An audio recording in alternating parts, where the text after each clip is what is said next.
Bonjour à tous. Aujourd'hui, j'ai bien envie de vous parler de nos actions, de nos inactions, de nos actes et de nos actes manqués finalement. Parce que comme vous l'avez vu dans le début de cette série d'épisodes de podcast, je pars un petit peu des différents éléments qu'on va pouvoir ensuite articuler. Mais je pense qu'il est assez intéressant de définir quand même la base, de catégoriser, on va dire, et de classer les différentes choses qui constituent nos vies. Ça nous permet ensuite de savoir effectivement comment regarder les situations d'une manière plus sereine, avec un recul qui nous sera toujours utile en fait, quoi qu'il arrive sur nos vies. Et c'est finalement ce qu'on va chercher à faire en coaching. Démêler un petit peu tout ce qui se mélange, tout ce qui est en boule dans nos têtes, et ça fait comme un gros plat de pâtes avec plein de formes de pâtes différentes, et voilà, et il y a de la sauce, et il y a des légumes, et tout ça c'est un peu entremêlé avec le fromage. Et l'idée c'est de commencer à tirer une pâte, hop, et on va démêler un petit peu les choses pour regarder et prendre le temps de comprendre ce qui se passe dans nos vies.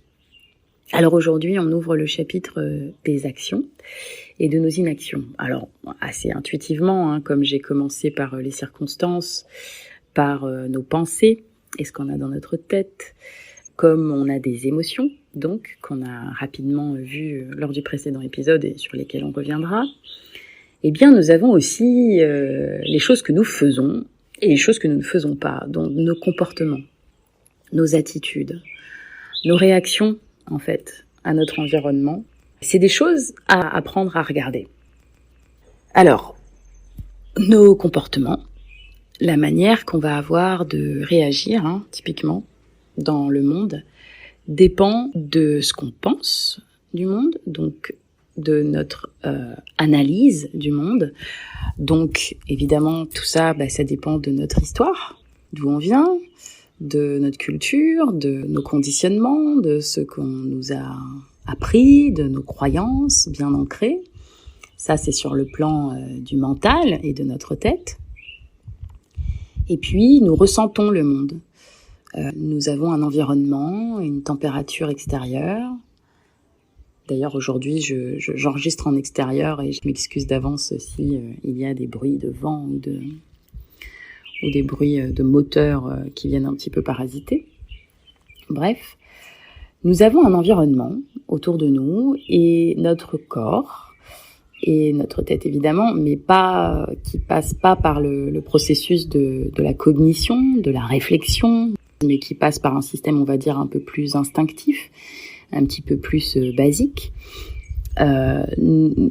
Analyse en permanence en fait ce qui est en train de se passer autour de nous et nous met dans des dispositions. Tient notre corps prêt à être d'une certaine façon.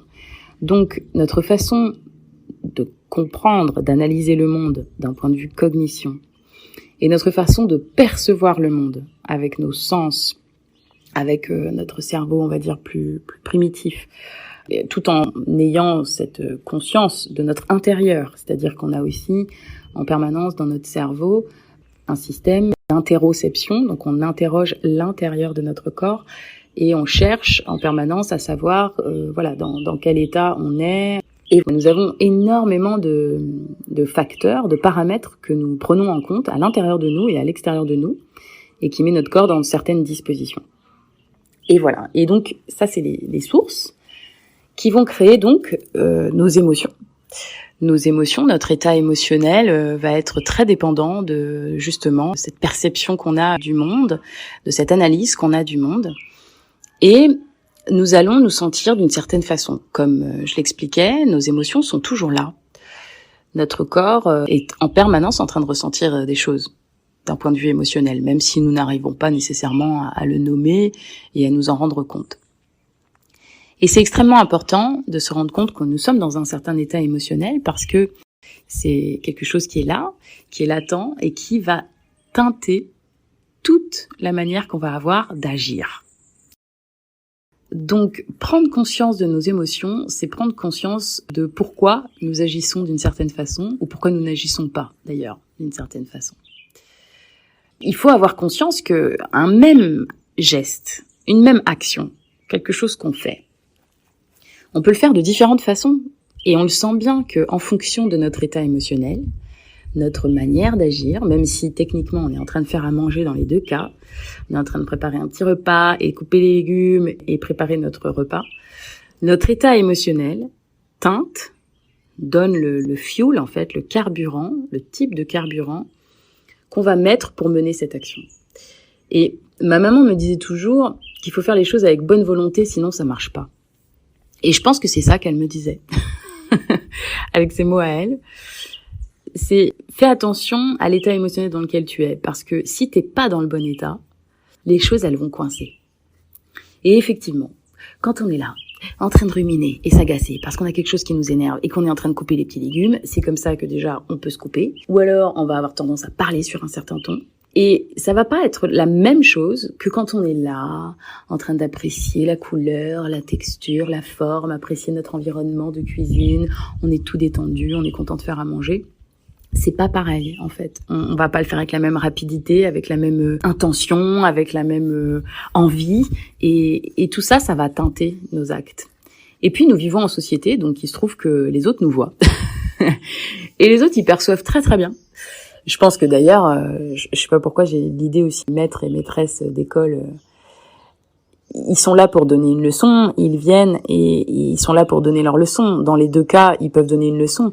Mais leur état à eux, leur état émotionnel, leur perception de leur environnement à ce moment-là en fonction de comment s'est passée leur nuit, de comment se passe leur vie personnelle, etc., vient influencer la manière dont ils vont transmettre leurs leçons.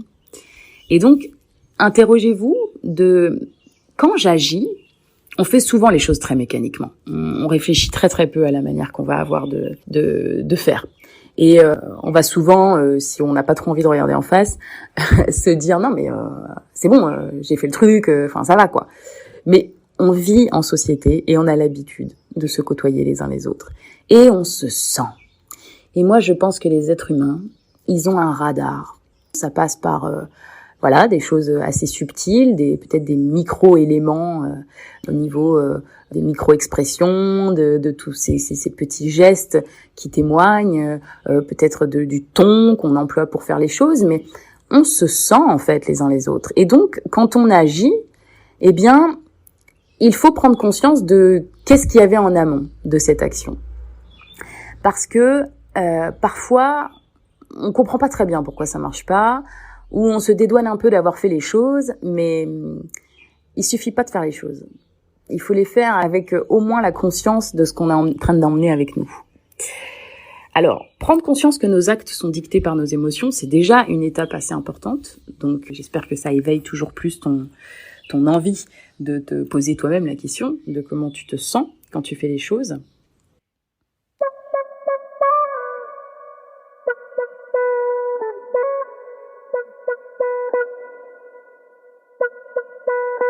Alors, je me permets une petite insertion pause au moment du montage. J'avais envie d'introduire une idée qui m'est venue récemment parce que j'aime bien écouter de la musique et je me laisse très souvent emporter par les paroles.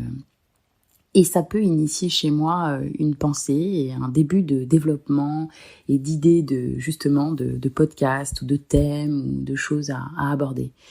Et donc, je me suis dit, pourquoi pas relier un épisode de podcast avec une chanson. Et donc, même si pour des raisons de droit d'auteur, j'aurais sans doute pas les autorisations de diffuser la chanson dans son intégralité, la chanson du jour, liée à cet épisode du jour, c'est la chanson de Adele, qu'on connaît tous, je pense. Et le premier titre qui est sorti de son album, c'est Easy on Me. Et dans cette chanson, Easy on Me, elle dit « Go easy on me, I was still a child, didn't get the chance to feel the world around me. I had no time to choose, so go easy on me. » Je me permets quand même une brève traduction. Donc, soyez indulgents avec moi. J'étais encore une enfant et je n'ai pas eu l'opportunité de sentir le monde autour de moi. Je n'ai pas eu le temps de choisir. Et justement, cet épisode rappelle toute l'importance de ressentir le monde autour de nous et de prendre le temps de choisir comment on y réagit. Et c'est notre responsabilité d'adulte de réussir à le faire.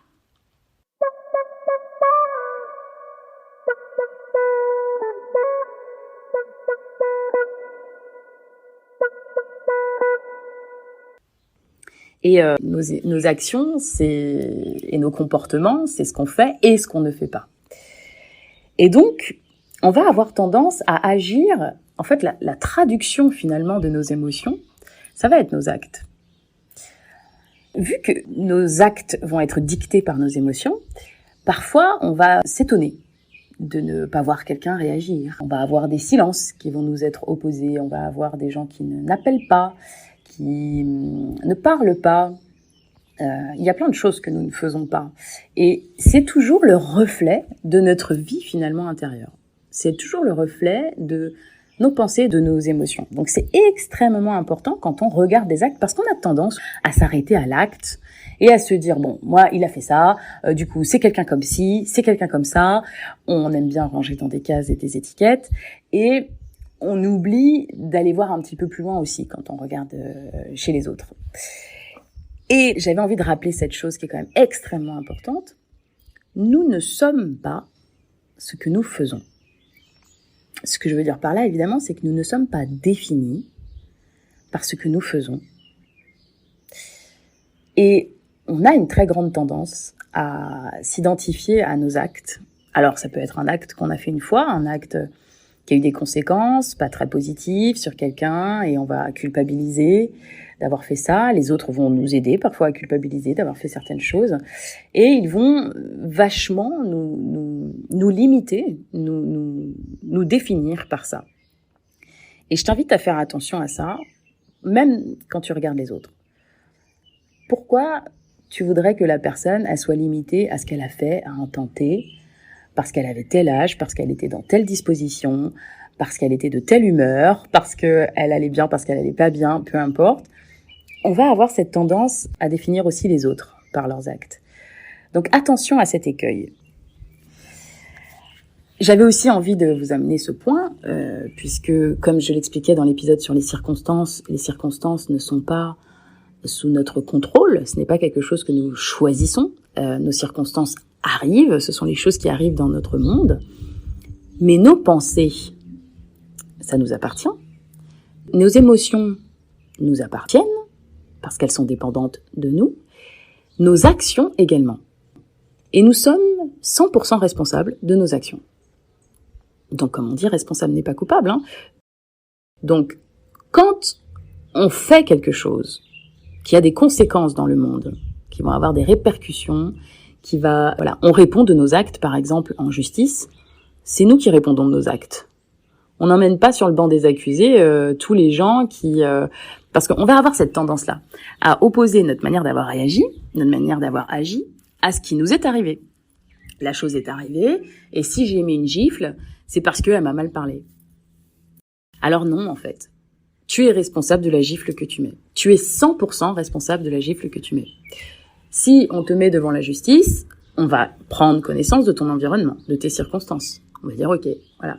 Mais on va juger, on va estimer que de la durée de ta peine et peut-être du montant des indemnités que tu dois reverser. Mais sur le banc des accusés, il n'y a pas la personne qui t'a insulté. C'est toi qui es accusé et c'est toi qui dois répondre de tes actes. Donc, on a trop souvent tendance à avoir des actes qu'on regrette parce qu'on sait que, par exemple, on s'est mis dans un état, on a dit des mots qui ont dépassé notre pensée, évidemment, hein, on n'est pas obligé d'en être à des violences physiques, mais... Et souvent, on oppose notre manière d'avoir dit, d'avoir parlé, notre manière d'être, donc nos actes, à ce que l'autre nous a fait. Et ce qu'on dit, ce qu'on fait, c'est nous qui en sommes 100% responsables. Et en justice, on va juger de la gravité du montant ou du temps qu'on va passer en prison en fonction de ça, mais ça reste nous qui sommes 100% responsables de nos actes. C'est nous qui répondons de nos actes. Donc ça, c'est extrêmement important parce que souvent, on se dédouane un peu. Et on se dit que ça méritait bien quand même que la personne subisse telle et telle chose de mon comportement. Non, la personne ne mérite jamais. Et donc, je tiens à attirer ton attention sur le fait qu'aujourd'hui, justement, j'essaye d'amener à ta conscience des choses qui sont un petit peu des comportements presque conditionnés, si je peux dire. C'est-à-dire que aujourd'hui, on est en pilotage automatique. Et pour beaucoup de nos actes, c'est le cas. On réagit dans le monde sans prendre le temps de mettre pause, sans prendre le temps de prendre conscience, et c'est tout l'objet du métier que je pratique maintenant, c'est aider les gens à prendre conscience de ce qui se passe pour eux et en eux. Et donc, prendre conscience que nous avons des réactions, finalement presque comme on le voit quand on éduque et qu'on élève un animal. On conditionne l'animal pour qu'il ait des comportements adaptés. Et nous, grosso modo, on a fait à peu près la même chose. Et dans certaines situations, nous sommes comme des animaux très conditionnés à faire les choses et à ne pas réfléchir à ce que nous sommes en train de faire. Donc, là où tu vois qu'il y a des nœuds dans ta vie, là où tu vois que ça coince, là où tu vois que soit tu regardes ce que tu as fait et voilà, ou alors tu te déresponsabilises un petit peu de tes actes, ou alors tu te dis ah non mais moi j'ai rien fait, moi j'ai pas. Oui, mais ne rien faire en soi, j'aimerais que tu l'interroges aussi parfois en te disant mais pourquoi finalement tu n'es pas en train de tendre cette main, pourquoi tu ne fais pas cette chose.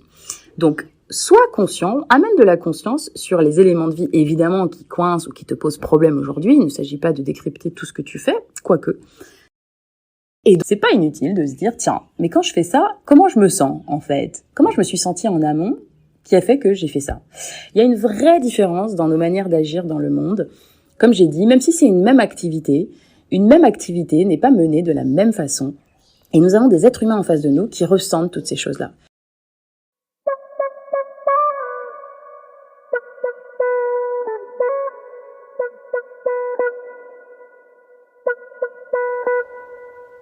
J'avais envie d'introduire également dans ce podcast et que les idées des 3 passoires de Socrate soient discutées ici. Pourquoi ? Parce que les paroles qui sortent de notre bouche sont des actes, sont des choses que nous faisons. Et j'avais envie de revenir sur cette histoire des 3 passoires de Socrate.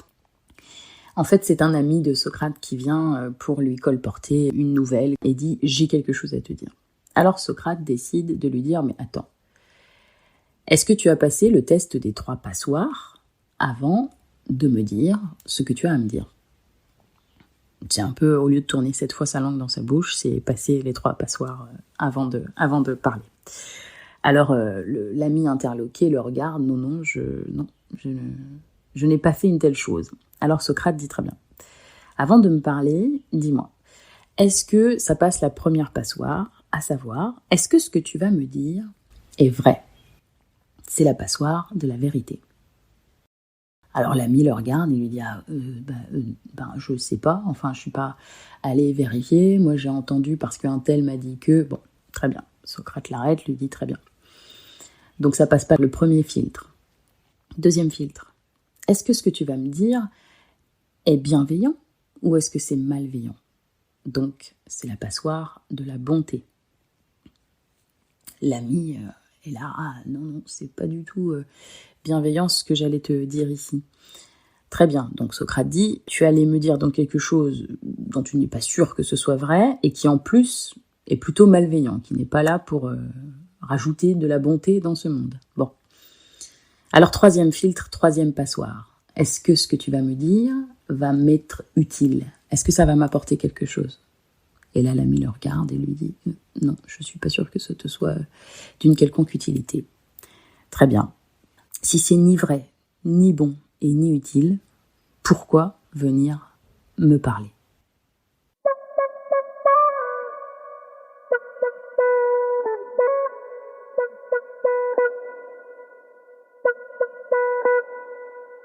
Donc, regardons-nous un peu sur comment on prend le monde, comment on se définit dans le monde, comment on perçoit le monde, pour mieux comprendre nos actes. Nous ne sommes pas ce que nous faisons, nous ne sommes pas définis que par ça, mais nous sommes 100% responsables de ce que nous faisons. Donc, on n'oppose pas nos comportements et nos réactions à l'autre, à ce qui s'est passé. On prend le temps de mettre pause. C'est un temps toujours salvateur pour comprendre pourquoi on réagit comme ci ou comme ça. Et prenons garde à ce que nous faisons. Et c'est extrêmement important de prendre conscience que nos réactions aujourd'hui ne sont pas obligatoires. Nous ne sommes pas obligés de réagir en permanence à notre monde. On peut mettre pause et on peut regarder un petit peu qu'est-ce qui se passe à l'intérieur de nous plutôt qu'être réactif. Réagir est une option qu'on ne voit parfois pas comme une option, mais c'est bien une option. Donc prenez conscience de cette option que vous avez dans la vie. Vous n'êtes pas obligé de réagir en permanence, vous n'êtes pas obligé d'être réactif. Les autres ne sont pas obligés de supporter vos réactions parce que ci ou parce que ça. Et notre façon de réagir à une situation donnée, quand quelque chose nous titille finalement, eh bien, nous avons toujours un enseignement à prendre. Donc, moi, je regarderai toujours, tiens, pourquoi à ce moment-là, t'as eu un dégoût? Pourquoi t'as eu un rejet? Pourquoi tu t'es senti comme ça? Pourquoi tu t'es senti attaqué? Parce qu'en fait, nous avons énormément à apprendre à ce moment-là de nous, comprendre ce qui s'est passé, apprendre à se soigner, et au lieu de passer du temps du coup à justifier nos actes auprès des autres, et on n'est pas toujours compris, eh bien, prenons le temps en amont de peut-être pas être dans la réaction, mais bien avoir mis pause, avoir regardé de quoi il s'agissait pour s'aider à déjà ce que ces situations ne se reproduisent pas, tout simplement. Donc ça peut simplifier nos vies, pour apaiser, pour se soigner, guérir de nos blessures intérieures. Il y a beaucoup de soins à apporter à nous-mêmes et donc finalement pour une vie beaucoup plus en harmonie avec nous-mêmes, avec notre environnement et avec les autres. Voilà. C'est tout pour aujourd'hui. À la semaine prochaine.